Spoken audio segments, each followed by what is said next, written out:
লীগের শেকড় রয়েছে দিল্লিতে, আওয়ামী লীগ একটি ভারতীয় পার্টিতে পরিণত হয়েছে। আওয়ামী লীগ বিগত 16-17 বছরে অসংখ্য গুম খুন গণহত্যা চালিয়েছে দেশের সাধারণ মানুষের উপরে, বিরোধী দলীয় নেতা কর্মীদের উপরে।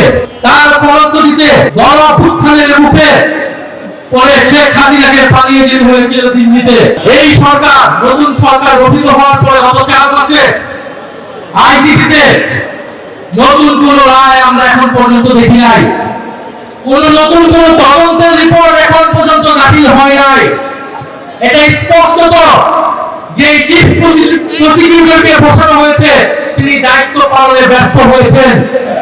অবিলম্বে তাকে পদত্যাগ করতে হবে এবং নতুন যোগ্য দায়িত্ববান ব্যক্তিকে বসাতে হবে, যিনি আন্তর্জাতিক ট্রাইব্যুনালের মাধ্যমে বিচার নিষ্পন্ন করবেন এবং দল হিসেবে আওয়ামী লীগকে নিষিদ্ধ করার সকল ব্যবস্থা নিশ্চিত করবে। আমরা স্পষ্টভাবে বলতে চাই, গণহত্যার মাধ্যমে আওয়ামী লীগ বিচারের কাঠগড়ায় দাঁড়িয়েছে, আর সংস্কার বাস্তবায়ন না করার ফলে বিএনপি জনগণের কাঠগড়ায় দাঁড় হয়েছে।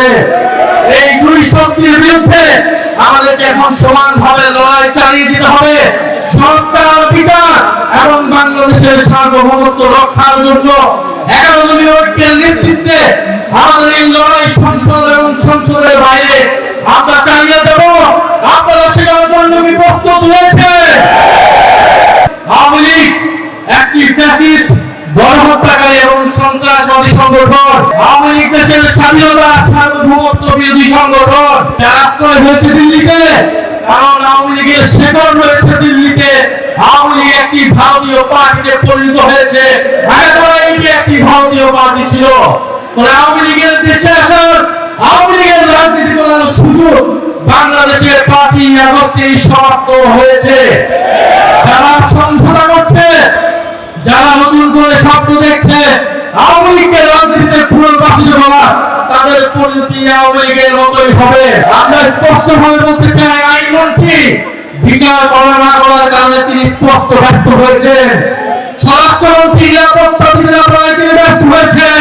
ইউটি ফার্স্টের সাথে ট্রেড করুন যে কোনো জায়গা থেকে, ক্যাম্পাসে ক্লাসের ফাঁকে, ঢাকার জ্যামে বসে কিংবা ঘরে বসে।